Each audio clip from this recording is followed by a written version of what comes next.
Hello everyone, welcome back to O2S Academy YouTube channel. So here we are in our Polity Byte series in which we are doing our chapter Parliament. So I just hope कि अभी तक हमने जो 3 parts Parliament के complete किए हैं that you have already revised. You have revised all the facts and terms because Parliament chapter means you have different terms जिनके आपको meanings पता होने चाहिए. So to download the PDF of all the lectures of Polity Byte series, you can subscribe to our Telegram channel O2IS Academy. Plus, you can also download our app O2IS Academy app, in which you will get the PDF of all the lectures of Polity Bytes, by which you can revise again and again. And secondly, you can also download the other PDFs and other study material for the subjects of general studies, which are available for free there. So let's start with today's now continuous part of our parliament that is 4. अभी तक हम दोनों houses complete कर चुके हैं. Then we have scene कि जो proceedings हमारी जैसे वर्किंग चलती है पार्लियामेंट की, कैसे सेशंस चलते हैं.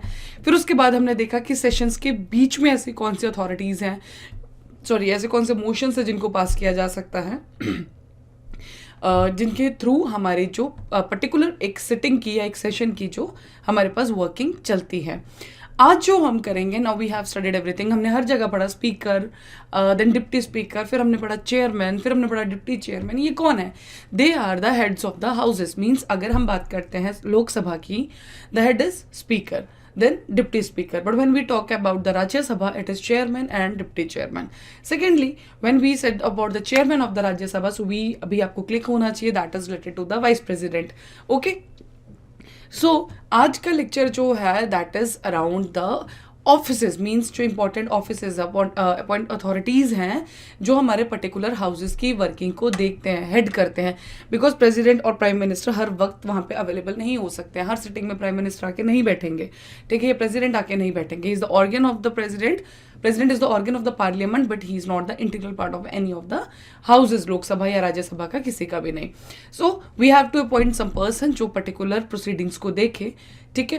तो आज हम इसी चीज़ को कंप्लीट करेंगे. And in the last I have included 2 slides जो मैं आपको बार बार बोलती रहती हूँ कि you have to see the notes की नोट्स कैसे बनाने हैं. So I will tell you in the 2 slides कि कैसे आपको चीज़ें इंटीग्रेट करनी है एक ही छोटे से किसी टेबल में, फ्लो चार्ट में, and how that will be just for a example. So let's start with today session. And जो हमारे पास पहला जो हम ऑफिस आज करेंगे that is the speaker. And speaker की जो हमारे पास बात की गई है that is in are article 93. अब आपको ये आर्टिकल्स बार बार जब भी हम कोई अमेंडमेंट आती है या कोई आर्टिकल आता है, मैं आपको बार बार बोलती हूँ कि आप उस पर्टिकुलर चीज़ को साथ में कंप्लीट कर लीजिए. Because at end of the whole this series, और जब आपका पॉलिटी कंप्लीट होगा फिर आप सोचेंगे नहीं मैं एक दिन बैठ के सारे आर्टिकल्स रट लूँगा. सो ऐसा नहीं होगा. बिकॉज यू हैव टू सी अभी साथ साथ में कुछ आर्टिकल्स जो आपको याद रहने चाहिए. So article 93 talks about the election of the both speaker and the deputy speaker. Next is, अब देखो सबसे पहले जो ये ओरिजिनेट हुए थे दोनों ऑफिस, स्पीकर और डिप्टी स्पीकर का, दैट इज 1921 का गवर्नमेंट ऑफ इंडिया 1921 में ओरिजिनेट हुए थे. और हमारा कौन सा था गवर्नमेंट ऑफ इंडिया एक्ट, कौन सा था? 1919.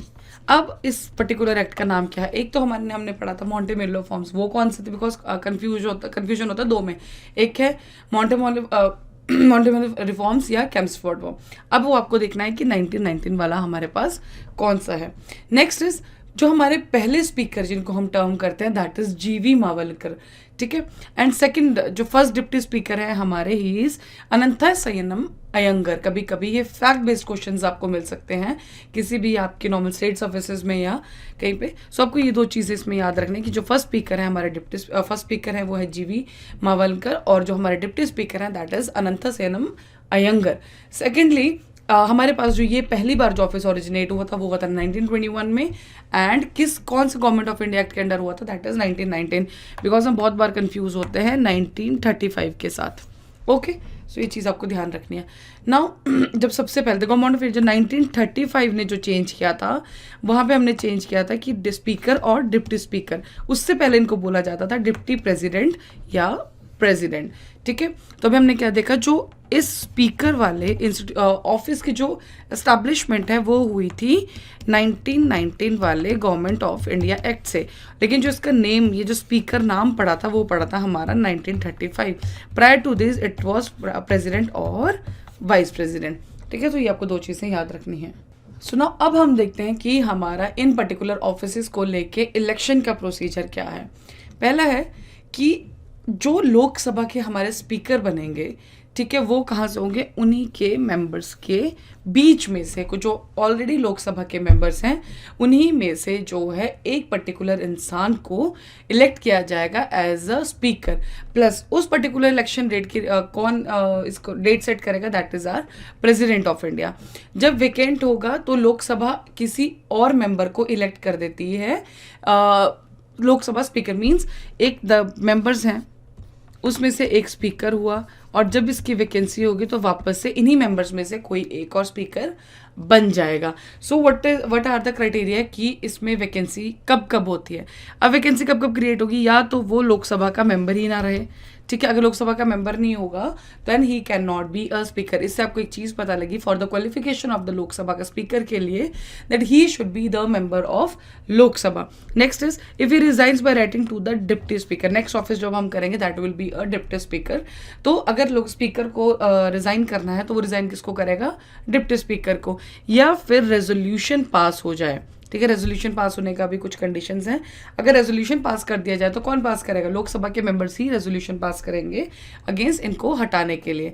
Then what will be the term of the office. Term of the office normally जो है that will be a 5 years। क्या एक स्पीकर दूसरी बार स्पीकर बन सकता है, फॉर श्योर बन सकता है, लेकिन वही चीज़ है if he will be elected again, ठीक है। When the Lok Sabha is dissolve the speaker does not vacate his office and continues till the newly elected Lok Sabha meets, ठीक है। तो ये कुछ पॉइंट्स है कि कभी कभी ऐसा आ जाता है कि क्या जैसे ही लोकसभा डिसॉल्व होगी तो क्या साथ में ही स्पीकर भी अपना ऑफिस छोड़ देगा, सो नहीं, वो वेट करेगा कि नेक्स्ट लोकसभा कब मिलेगी। Now next is removal. कैसे हम हटाया जाता है, तो मैंने भी आपको रेजोल्यूशन की बात की थी जैसे, तो रेजोल्यूशन कौन पास करेगा, विद द मेजोरिटी। कौन सी मेजोरिटी इसमें काम आएगी, that will be our absolute majority. हमने मेजोरिटीज ऑलरेडी कवर कर रखी हैं, that is simple majority, then one is special majority and one is absolute majority. So I think you are clear with all these 3 terms, और अगर नहीं just go back and जब हमने amendment वाला chapter करा था उसमें हमने ये सब चीज़ें कवर की थी। So just see कि what are the types of majorities। तो इस पर्टिकुलर इसके लिए हमें 14 days का एडवांस नोटिस देना पड़ेगा। Plus when resolution for the removal of the speaker is under consideration he can not preside at the sitting of the house दो ही may be present. वो एक हाउस की मीटिंग में बैठ सकता है लेकिन वो वहाँ पर उसको प्रिसाइड नहीं कर सकते हैं, वो उसको हेड नहीं कर सकते हैं, ठीक है। Next is take part in the proceedings, लेकिन उनके पास कास्टिंग वोट, जो हमारी कास्टिंग वोट है वो स्पीकर के पास नहीं होगी जब हमारा रेजोल्यूशन उनके अगेंस्ट चला होगा, ठीक है। सो ये कुछ पॉइंट्स हैं जो आपको ध्यान में रखने हैं। एक पहली चीज़ कि अगर रेजोल्यूशन को पास करना है, resolution should be passed by the absolute majority.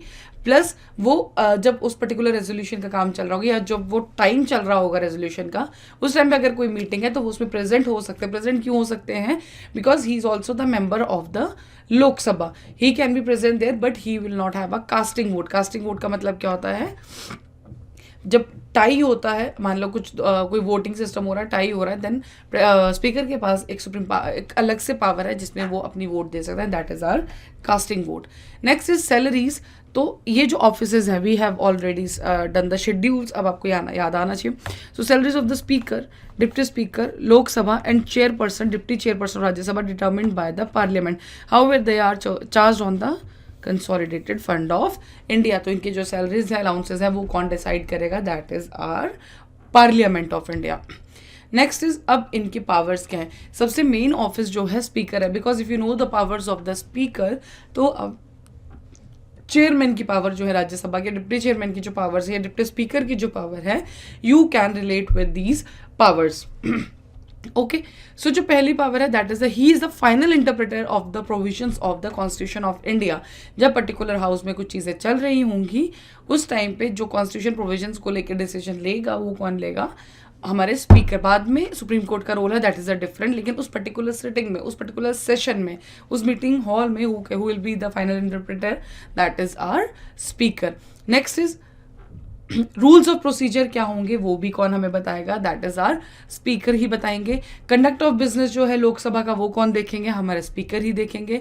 Parliament presidents है ये भी कौन देखेंगे, हमारे स्पीकर देखेंगे।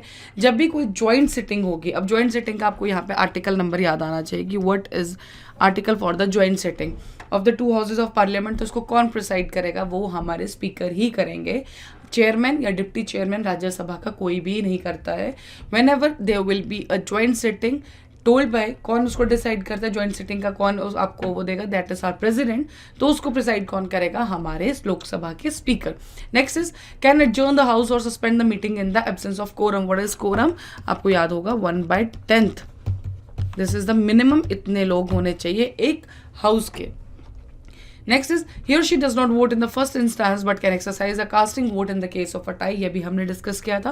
Decides whether a bill is money bill or not and his decision on this question is final. जब एक पर्टिकुलर बिल आएगा तो वो मनी बिल है कि फाइनेंस बिल है। Next lecture we will conduct on this type of bills only, so आपको और अच्छे से क्लियर होगा। बट मैं भी आपको थोड़ा सा बताती हूँ कि एक होता है हमारे पास मनी बिल, एक होता है फाइनेंस बिल पार्ट 1, एक होता है फाइनेंस बिल पार्ट 2। ठीक है, तो कौन सा बिल मनी बिल है, कौन सा बिल फाइनेंस बिल है, ये कौन डिसाइड करेगा, हमारे स्पीकर ही डिसाइड करते हैं। बिकॉज जैसे ही मनी बिल आ जाता है उसके ऊपर कुछ चीज़ें हैं, उसको पास करने के कुछ तरीके हैं और दोनों हाउसेस की पावर उसमें अलग है। ठीक है, so that is the thing. तो इसमें कौन डिसाइड करेगा कि मनी बिल है कि नहीं है, वो करेंगे हमारे स्पीकर ही decide. Next is speaker adjudicates the questions of the disqualification of a member of the Lok Sabha arising on the ground of defection, मतलब 10 शेड्यूल। मैंने आपको पहले भी बोला था कि एक होता है 10 शेड्यूल, बाकी का जहाँ प्रेसिडेंट की बात आती है वो एक चीज़ अलग है।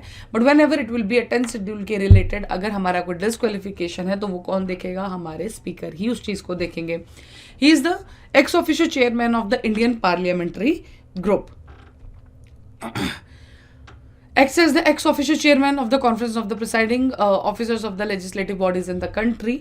सब इनकी जितने लेजिस्लेटिव बॉडीज की जब भी कोई मीटिंग होगी तो and he will be the head of, मतलब he will be the ex officio chairman of the particular meeting. Appoint कौन किसको करता है, parliamentary committees of the Lok Sabha, जिसके chairman and supervisors their functioning. Next is guardian of the rights and privileges of the house. तो ये particular powers हैं जो हमारे स्पीकर के पास है। मींस लोकसभा के जितने भी, चाहे वो कंडक्ट ऑफ बिजनेस है या लोकसभा की जो पार्लियामेंट्री जो हमारी कमिटीज बनती हैं उनको हेड करने का, उनके चेयरमैन को अपॉइंट करने का जो पावर है वो किसके पास है, हमारे स्पीकर के पास ही हमारे पावर है। प्लस कुछ 10 शेड्यूल का हमने देखा, प्लस ही इज द, दो चीज़ें याद रखिएगा कि ही is the head of the Indian parliamentary group, plus कोई भी लेजिस्लेटिव बॉडीज की कंट्री में अगर कोई मीटिंग होगी then he will be the ex officio chairman. Now speaker is the chairman of the, होता है ना कि बाई जैसे हम बोलते हैं बाई डिफॉल्ट वही होंगे। So speaker is the chairman of the business advisory committee, rules committee and general purpose committee. Same thing is available to the Rajya Sabha के चेयरमैन भी। ठीक है, बिकॉज दोनों हाउसेज की अपनी अपनी कमेटीज होती है, so they are the heads of this particular committee. ये लोकसभा में भी अवेलेबल है और राज्यसभा दोनों में, वहाँ पे चेयरमैन एंड यहाँ पे speaker. Next is there is a difference between दोनों में institution of speaker in the Britain and Indian system. ठीक है, तो इंस्टीट्यूशन ऑफ स्पीकर जो है in Britain, speaker is strictly a non party man. There is a convention that speaker has to resign from his party and remain politically neutral. लेकिन India में ऐसा कुछ भी नहीं है, वो मेंबर तो होंगे हाउस के बट उनको रिजाइन नहीं करना पड़ता है। ठीक है, बट ब्रिटेन में जैसे ही वो स्पीकर बने, you have to resign from there. Okay, तो ये चीज़ आपको देना, जो डिफरेंस है that is resign. This healthy convention is not fully established in the way the speaker does not resign. बस ये दो चीज़ें हैं, ये ही एक डिफरेंस है दोनों के स्पीकर्स, मतलब दोनों के ऑफिसेज में, यहाँ के और ब्रिटेन के। Next offices are deputy speaker. अगर आपको स्पीकर समझ में आ गया होगा then it is very very easy to do this particular office. तो डिप्टी स्पीकर में हम देखते हैं the deputy speaker is also elected by the Lok Sabha from among state members. ये भी लोकसभा के मेंबर ही होंगे।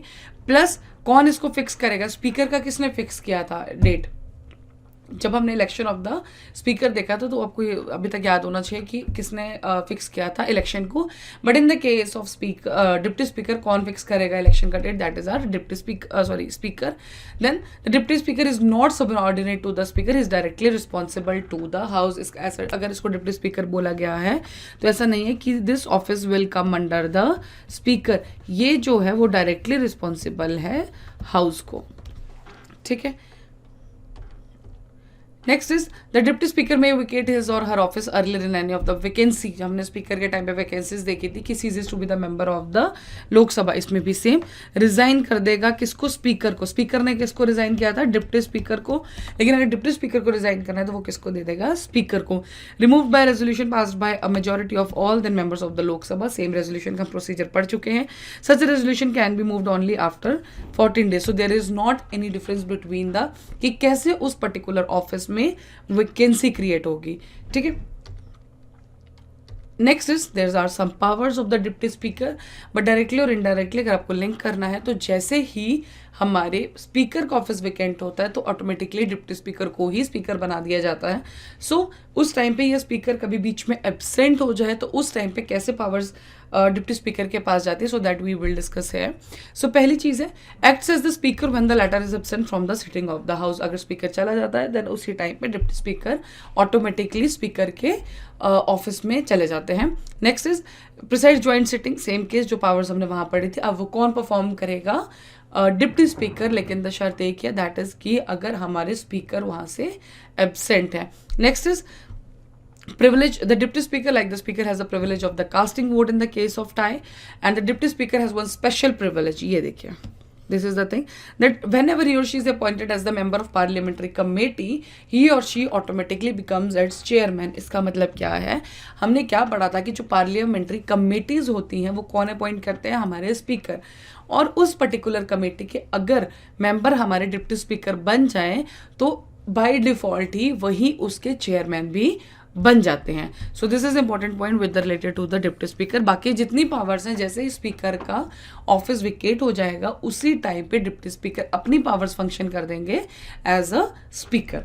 Okay, so that is all about the two offices of our Lok Sabha, that is speaker and deputy speaker. अब जो हम देखेंगे that will be the Rajya Sabha. If you are clear with your see, तभी हमें चलना तो ऐसे चाहिए था कि Rajya Sabha than Lok Sabha, but the thing is if you are clear with the speaker की सारी पावर्स, स्पीकर का इलेक्शन, स्पीकर का रिमूवल, तो आपको अभी जो बाकी आगे हैं, चाहे वो राज्यसभा है, चलो राज्यसभा के जितने दोनों ऑफिस हैं वो आप आराम से एज अ रिविजन, बस आपको कुछ टर्म्स चेंज करनी है, आप आराम से कर सकते हैं. सो तो पहले हम देखेंगे अब चेयरमैन एंड डिप्टी चेयरमैन, और इनके साथ जो आर्टिकल रिलेटेड है दैट इज आर्टिकल नंबर 64. ठीक है. The vice president shall be x officio chairman of the council of state, and ये हम वाइस प्रेसिडेंट में भी कर चुके हैं.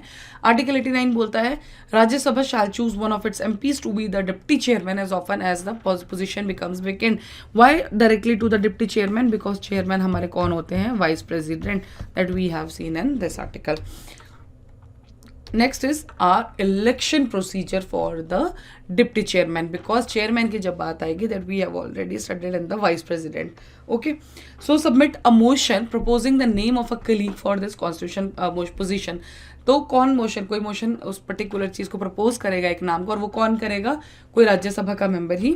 Then the member moving the motion has to submit a declaration signed by the MP whose name he और she is proposing. इसमें भी अगर मान लो मैंने नाम लिया कि ये ए जो है वो बनेगा, कोई मैं ए हूँ और मैंने नाम प्रपोज किया किसी बी का. ठीक है, मैंने एक मोशन मूव, ए ने मोशन मूव किया कि बी को हम बनाएंगे deputy chairman of the Rajya Sabha. तो ए को सबसे पहले एक टाइप ऑफ पेपर साइन करके देना पड़ेगा जिसमें बी के साइन हो गए कि हाँ he is also willing to become a deputy chairman. Okay, majority of the house decides who gets elected as a deputy chairperson. If the political parties arrive at a consensus candidate, then that MP will be unanimously elected as the deputy chairman. अगर political party अपने आप में ही decide कर लेती है कि हाँ जी इस पर्टिकुलर इंसान को हम डिप्टी चेयरमैन बनाएंगे, तो आपको कोई प्रोसीजर करने की जरूरत नहीं है. नॉर्मली ही आप डायरेक्टली उस पर्टिकुलर इंसान को डिप्टी चेयरमैन बना देते हैं. सो ये हमने देखा इलेक्शन का प्रोसीजर. इलेक्शन के बाद अब हम देखेंगे how the vacancy create, vacancy कैसे बनेगी. तो सेम जो हमने स्पीकर में किया, डिप्टी स्पीकर किया, अब सेम जो वही चीज़ हमारी वैकेंसी यहाँ पे आएंगे. So if he ceases to be the member of the Rajya Sabha, अगर वो राज्यसभा के मेंबर नहीं रहेंगे तो पर्टिकुलर जो इंसान है वो वहाँ का चेयरमैन या डिप्टी चेयरमैन भी नहीं रहेंगे. उनको रिजाइन करना है तो वो रिजाइन किसको करेंगे? चेयरमैन को. चेयरमैन कौन है? Vice president. Then if he is remove by resolution, same thing, वही रेजोल्यूशन पास होगा 14 डेज के नोटिस पे. और जो कास्टिंग वोट की जितना भी सारा जो हमने स्पीकर में किया, सेम वही पावर्स यहाँ पे आ जाएंगी when the resolution of the removal of particular this office of deputy chairman is going on. और एक और चीज़ ध्यान रखिएगा, ये चाहे हम रिमूवल ऑफ हम लोकसभा पर इम्पीचमेंट जो टर्म है, ये आई थिंक अभी 4th और 5th टाइम आपको रिपीट करी. Impeachment term is use for the president. बाकियों के लिए जो हम टर्म यूज करेंगे that is our removal of speaker, removal of deputy speaker, removal of chairman, removal of deputy chairman. Impeachment किसी के लिए भी नहीं यूज होगा. ठीक है. Next is the powers of our chairman. Adjourn the house or to suspend its sitting in the event of the absence of quorum. Quorum वही 1/10 strength adjourn कर सकते हैं हाउस को. नेक्स्ट इज 10 शेड्यूल पे, अगर जैसे स्पीकर में हमने किया था कि अगर 10 शेड्यूल के ऊपर अगर आपको डिस्क्वालिफिकेशन आपको एक्सेप्ट करनी है, डिसाइड करनी है, तो कौन करेगा? तो हमारे कौन उसको फाइनल किसका माना जाएगा? That is the head of the house. और राज्यसभा की बारी आएगी तो हाउस का हेड कौन है? हमारे हैं डिप्टी चेयरमैन या चेयरमैन. ठीक है. तो चेयरमैन कौन डिटर्मिन करेगा कि हाँ जी ये पर्टिकुलर इंसान डिस्क्वालिफिकेशन 10 शेड्यूल के अंडर है कि नहीं है. Next is the chairman's consent is needed to raise a question of breach of privilege in the house. We have already discussed the privilege motion, जिसमें मैंने आपको बहुत अच्छे से क्लियर किया था what are the privileges, कैसे उसको कंडक्ट किया. अगर तो ब्रीच करेगा तो कंसेंट, अगर उस पर्टिकुलर क्वेश्चन में कोई कंसेंट चाहिए तो वो किसका कंसेंट होगा? हमारे चेयरमैन का. बिकॉज इन सब चीज़ों में जो बात चलेगी, जब हमने लोकसभा में भी कंप्लीट किया, that is the head of the house and head of the house is in Rajya Sabha is our chairman. Next is he nominates the member to different standing committees and department related parliament committees. Next, it is the duty of chairman to interpret the constitution and rules so far as the matter relating to the house are concerned. No one can enter into any argument or controversy with the chairman over such interpretation. Okay, so the thing is कि जब बात आएगी speaker की या chairman की, तो ये लोग कमेटी के मेंबर्स को भी अपॉइंट करेंगे, कमेटीज़ को अपॉइंट करेंगे, उनके चेयरमैन्स को अपॉइंट करेंगे. कुछ कमेटीज़ ऐसी है जिनके बाय डिफ़ॉल्ट चेयरमैन्स जो हैं खुद ही उसके चेयरमैन बनते हैं. जब हमने देखा था स्पीकर है, अगर वो कुछ हम 3 कमेटीज़ करी थी, उनके वो चेयरमैन होते हैं बाय डिफ़ॉल्ट. सेम एज अगर हमने वहाँ पढ़ा था कि डिप्टी स्पीकर है, अगर वो किसी के मेंबर अपॉइंट हो तो by default he will be the chairman of that particular parliamentary committee. Now so that is all because Lok Sabha का स्पीकर समझना ही सबसे इंपॉर्टेंट था. अगर आपने वो चीज़ कंप्लीट कर ली then these are very simple things. आपको बस रिपीट ही करना है. और राज्यसभा में आपको एक चीज़ याद रखनी है, दैट वो है कि हमारे चेयरमैन जो कौन होते हैं? Vice president. Now the next office are leader of opposition. ठीक है.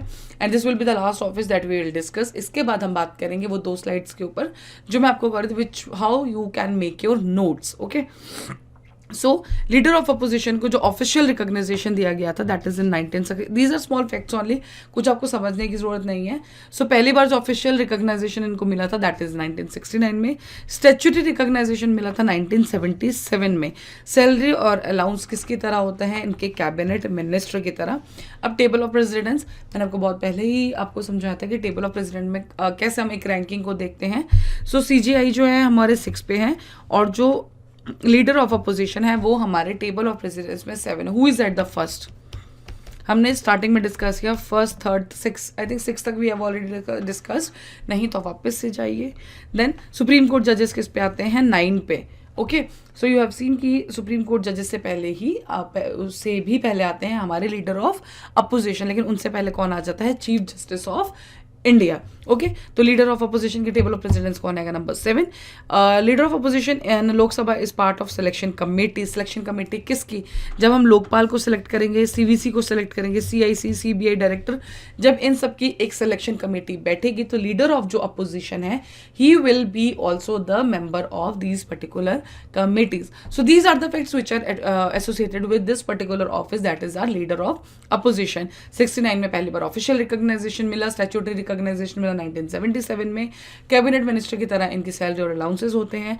टेबल ऑफ प्रेसिडेंट्स में हमने देखा इनका नंबर है 7 जो CGI के बाद आता है लेकिन सुप्रीम कोर्ट जजेस से पहले आता है। और ये 1 2 3 4 ऐसे कमेटीज है जिनके ये मेंबर होंगे जो सेलेक्ट करती हैं। जब इन पर्टिकुलर ऑफिसर्स को सेलेक्ट करना होगा तो leader of opposition will be the member of this particular selection committee.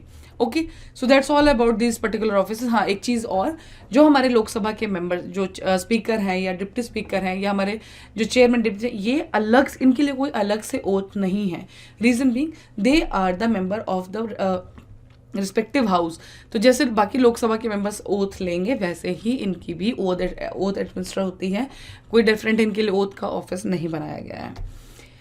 Okay, तो जो चीज़ मैं आपको बोल रही थी, नाउ वी हैव स्टडीड, अभी तक आपने देख लिया। इतने टाइम्स हमने जब राज्यसभा कंप्लीट किया था, लोकसभा कंप्लीट किया था। So these are the things. So what I want to tell you by the note making कि देखिए, जैसे अभी ये राज्यसभा इसमें दिया हुआ है। सो अब ऐसे बने कि election, valid, NOTA and term. तो राज्यसभा में कैसे इलेक्ट किए जाते हैं? प्रोपोर्शनल रिप्रेजेंटेशन से। Then well is open, can not allowed in no. Term कितने? Continuing chamber, not subject to dissolution. Lok Sabha people by FPTP. FPTP आपको पता है, फर्स्ट पोस्ट सिस्टम जो होता है। देन बेलाइट कौन सा होता है? Secret, NOTA yes. 5 year automatically dissolve 5 years after first meeting. लेकिन जो बाकी डिजोल्व करने के तरीके हैं वो है बात की बात। लेकिन पर्टिकुलर जब हम देखते हैं कि कैसे किसी हाउस को डिजोल्व किया गया टर्म है, सो दिस इज अब इसी उसमें आपकी बहुत सारी, आई थिंक अराउंड, जब हमने इसको पढ़ा होगा डिटेल में, सो इट वॉज अराउंड 6-7 हमारी slide, 7-8 slide. So it can be covered in one slide in one table. Okay, so next is same with the chairman, deputy chairman, speaker and deputy speaker. Elected by कौन? All MPs, राज्य सभा MPs, all Lok Sabha MPs and all Lok Sabha MP. यहाँ पे speaker, deputy speaker. Why all MPs? Because ये कौन होते हैं? हमारे वाइस प्रेसिडेंट. रिजाइन किसको देंगे? प्रेसिडेंट को, वाइस प्रेसिडेंट को, डिप्टी स्पीकर, स्पीकर. अब देखो रिमूवल का जो हमने मेजोरिटी दे, so effective majority by Rajya Sabha, agreed by Lok Sabha. ये क्यों? Because he is the vice president की इसमें बात हो रही है. Next is effective majority in Rajya Sabha, effective majority in Lok Sabha and effective majority in Lok Sabha. So this is the way of making notes. जो हम एक मैं आपको बार बार कहूँगा कि आप एक ही स्लाइड में या एक छोटे से टेबल में आप कितनी सारी चीज़ें कंप्लीट कर सकते हैं. अगर आपको लगता है कि हाँ जी कोई और चीज़ भी है जो आपको ऐड करनी है, तो you can just make one more. आपके पास एक सेकेंड, आपके पास और भी ऑप्शंस हैं. You can add your tables term. So this is particular made normal table के ऊपर मैंने बनाया. You can make in, if you are making online notes तो आप ऐसे टेबल्स बना सकते हैं. You can make smart charts, जो फ्लो चार्ट्स बन सकते हैं. That all depends upon you. If you are making your notes on the papers तो आप वहाँ पे भी कर सकते हैं. सो इट ऑल कि आप कैसे कंफर्टेबल है. But I just want to tell you कि how will you make the crisp, because at the end of the day जब आप एग्जाम के लिए बैठेंगे तो उससे पहले आपके पास पूरी कॉपी रिवाइज करने का टाइम नहीं है. So your note should be in sheets. Okay, so let's see some questions for this particular lecture. Okay, in election for Lok Sabha or State Assembly, winning candidate must get at least 50% of the votes polled to be elected directly. तो क्या कहीं पे आपने ये situation देखी थी? उसमें condition इसने बोला है कि 50% लोग होने चाहिए. According to the provisions laid down in the constitution, in Lok Sabha, speaker's post goes to the majority party and deputy speakers to the opposition. तो laid down by the constitution ऐसा कुछ भी नहीं लिखा गया. दोनों स्टेटमेंट्स कराते हैं तो answer will be D. Next is the speaker can ask a member of the house to stop speaking and let another member speak. This phenomena is known as. अब देखिए इसमें क्वेश्चन पूछा गया है कि स्पीकर, मान लो कोई एक इंसान बोल रहा है, ठीक है, आपको उसको रोकना है एंड किसी सेकंड इंसान को अथॉरिटी देनी है कि नहीं अब आप बोलिए. सो ये पावर इस पर्टिकुलर टर्म को क्या बोला जाता है? तो decorum, crossing the floor, interpellation या yielding of the floor. So we have not covered in the slides ये, लेकिन अब क्वेश्चन में इसको इसीलिए डाला था. So it will be the yielding of the floor. ठीक है, तो जब स्पीकर, मान लो कोई एक वन इंसान है वो अभी कुछ बोल रहा है, तो स्पीकर विल टेल कि नहीं आप अब रुक जाइए, अब आप सेकंड को बोलने दिए. तो इसको क्या बोलते हैं हम? Yielding the floor. ठीक है, सो ये छोटी छोटी terms, because parliament chapter is all about the terms. Okay, now next is consider the following statements. In the first Lok Sabha, the single largest party in opposition was the Swatantra Party. ठीक है, in a Lok Sabha, a leader of the opposition was recognization for the first time in the 1969. So is it correct? तो अभी हमने comment, तो second तो सही है. ठीक है, if second is correct तो A तो नहीं है. And Then next is, in Lok Sabha, if a party does not have a minimum of 75 members, its leader cannot be recognized as the leader of opposition. तो ऐसा अभी नहीं है. So आपको correct statement बतानी है, because leader of opposition का भी हमने complete किया था. So the answer will be B here. Not first भी गलत है, third भी गलत है. अब ये कौन सी है तो आप देखेंगे कि अब आपके साथ कौन सी पार्टी थी जो उस टाइम पे मेजोरिटी में इलेक्ट हुई थी. Next is, consider the following statements. The chairman and the deputy chairman of the Rajya Sabha are not the members of that house.